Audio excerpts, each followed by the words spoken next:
Hi friends, வணக்கம். இன்றைக்கி நான் தக்காளி சாதத்துக்குரிய ரெடிமேட் பேஸ்ட் எப்படி செய்யலான்றதை காமிக்கிறேன். வீட்டில் செஞ்சனால அதுக்கு தேவையான பொருட்கள் என்னென்னா, நான் 1/2 கிலோ தக்காளி வச்சு செய்கிறேன். நீங்கள் உங்களுக்கு எவ்வளோ கிடைக்குதோ அதை வச்சு பன்மடங்காக செஞ்சுக்கலாம். இது கிராம்பு, இதுக்கு 1/2 கிலோவுக்கு ஒரு 1.5 கிராம் கிராம்பு, சோம்பு 3 கிராம், 1.5 கிராம் கிராம்பு, 1 கிராம் ஏலக்காய், 1 கிராம் பிரியாணி லீஃபு, 30 கிராம் கடலைப்பருப்பு வறுக்கணும். வறுத்து இதை பவுட்ரு பண்ணிக்கலாம். 25 கிராம் பூடு, 10 கிராம் இஞ்சி, அதை அரைச்சி எடுத்துக்கலாம். 3 பச்சை மிளகாய், வெங்காயம் ஒரு 100 கிராம், தக்காளி 1/2 கிலோ, கொஞ்சம் டர்மரிக்கு, தாளிக்க கடுகு, தனியாத்தூள், மிளகாய்த்தூள். தனியாத்தூள் 15 கிராம், மிளகாத்தூள் 20 கிராம், வெந்தயப்பொடி ஒரு 2.5 கிராம், அஜினமோட்டோ ஒரு 2.5 கிராம், கருவேப்பிலை தாளிக்கிறதுக்கு. இவ்வளோதாங்க தேவையான பொருட்கள். இதை எப்படி செய்யலான்றதை பார்க்கலாம். இதை நம்ம வறுக்க ஆரம்பிச்சிடலாம். நம்ம இதை போட்டுடலாம். இதை வறுத்து இதை பவுட்ரு பண்ணிக்கோங்க.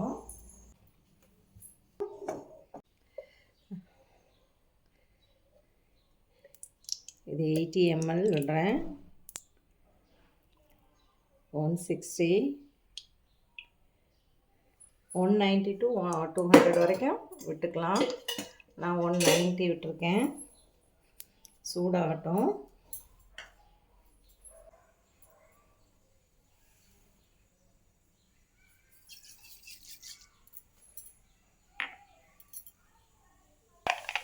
கடுகு பொரிய ஆரம்பிச்சிச்சு. இந்த பட்டை, கிராம்பு, ஏலக்காய், சோம்பு, பிரியாணி லீஃபுன்னு போட்டலாம். இதாகிடுச்சு. வெங்காயம், பச்சை மிளகாயம் போட்டலாம். இப்போ கருவேப்பிலை போட்டலாம்.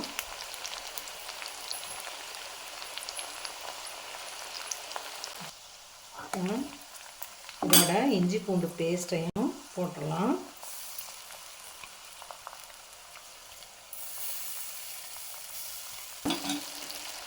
இதாகட்டும். ஒரு 1 நிமிஷம் பாருங்க, கொதிச்சு எண்ணெய் பிரிய ஆரம்பிக்குது. லைட்டாக தக்காளியாக போட்டுருவோம்.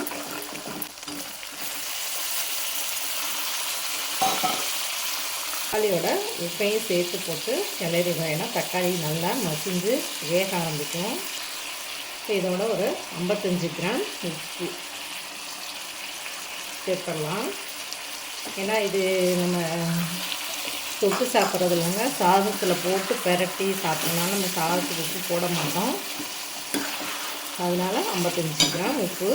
இந்த பேஸ்ட் 100 கிராம் பேஸ்ட் எடுத்திங்கன்னா 200 கிராம் சாதத்துக்கு உங்களுக்கு மிக்ஸ் பண்ணிக்கலாம்.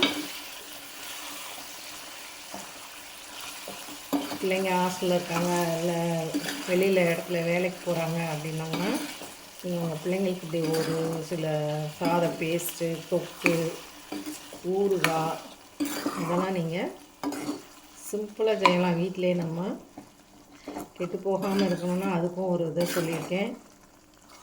வேணும்னா இது பண்ணிக்கோங்க. இல்லை ஃப்ரிட்ஜில் வச்சு யூஸ் பண்ணுவோன்னா 15 days 1 month வரைக்கும் யூஸ் பண்ணலாம்.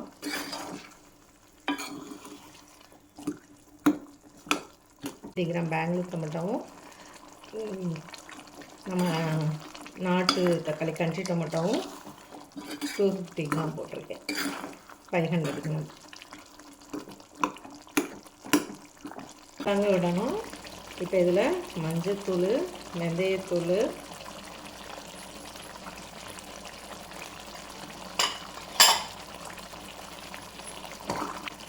மல்லித்தூள் போட்டுக்கலாம்.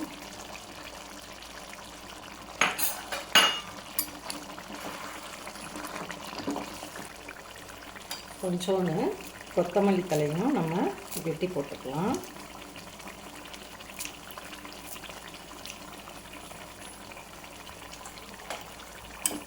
அஞ்சு நிமிஷம் நல்லா வேகணும். இது வந்து சாதத்துக்குரிய பேஸ்ட்டுங்க. தொக்கு மாதிரி செய்கிறதுனா அது வேறு மெத்தடு. வதங்க படட்டும். எண்ணெயெல்லாம் பிரிய ஆரம்பிச்சிட்டு மிளகாத்தூளை போட்டுடலாம். 20 கிராம்.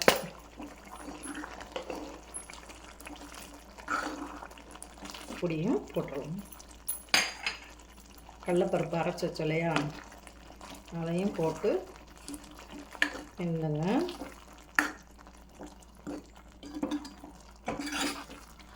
பார்க்கலாம். கிண்டி விட்டுட்டே இருங்க, அடி பிடிச்சிருந்தா.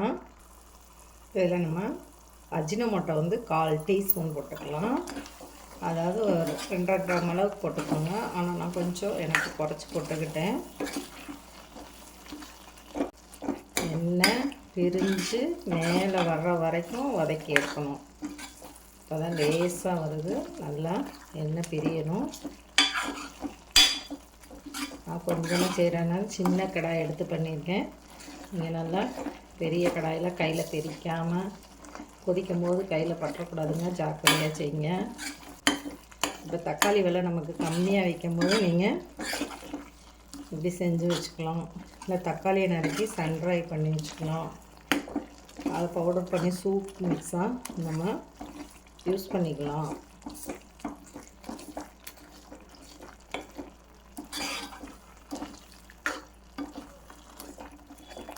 நான் இதுக்கு முன்னாடி ஆனியன் பிக்கிள் போட்டுருந்தேங்க, பாருங்கள். அது வீட்லேயே செய்யலாம். சின்ன ஆனியனில் பெரிய ஆனியன்லேயும் செய்யலாம். இது வந்து டொமேட்டோ ரைஸ் பேஸ்ட்.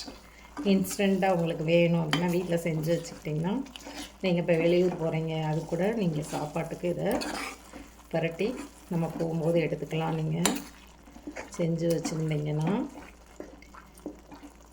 பாருங்கள். இப்படி ஆயில் ஃபுல்லாக நல்லா பிரிஞ்சு மேலே வந்தோடனே 15 ml, அதாவது 1 டேபிள் ஸ்பூன் வந்து லெமன் ஜூஸ் விட்டுருலாம். கிண்டி விட்டுருங்க.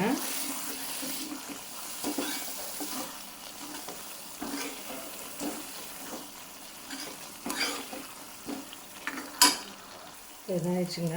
நல்லா சுருண்டு வந்துச்சு பாருங்கள். எவ்வளோ இருந்தது, எவ்வளோ ஆயிடுச்சுன்னு பாருங்கள். நல்லா சுருளாக வதக்கி இறக்குங்க. அப்போ தான் ரொம்ப நாளைக்கு இருக்கும் உங்களுக்கு. இதில் வந்து கொஞ்சோன்னு எடுத்து நீங்கள் சோடியம் பென்சோயிட் நிறைய செஞ்சிட்டோம் அப்படின்னு நினச்சிங்கன்னா, சோடியம் பென்சோயிட் வந்து 1/2 கிலோவுக்கு வந்து 1.25 கிராம், அதாவது 0.125 மில்லிகிராம் சேர்க்கலாம். இல்லைன்னா அப்படியே எண்ணெய் மட்டும் மிதக்கிறாப்பில் விட்டுட்டிங்கன்னா உங்களுக்கு கெட்டே போகாமல் ஃப்ரிட்ஜில் வச்சு 1 மாதத்துக்கு நீங்கள் யூஸ் பண்ணிக்கலாங்க. நீங்களும் வீட்டில் செஞ்சு பாருங்கள். என் சேனலுக்கு லைக் பண்ணுங்கள், ஷேர் பண்ணுங்கள், கமெண்ட் பண்ணுங்கள், சப்ஸ்கிரைப் பண்ண மறக்காதீங்க. தேங்க்யூ ஃபார் வாட்சிங்.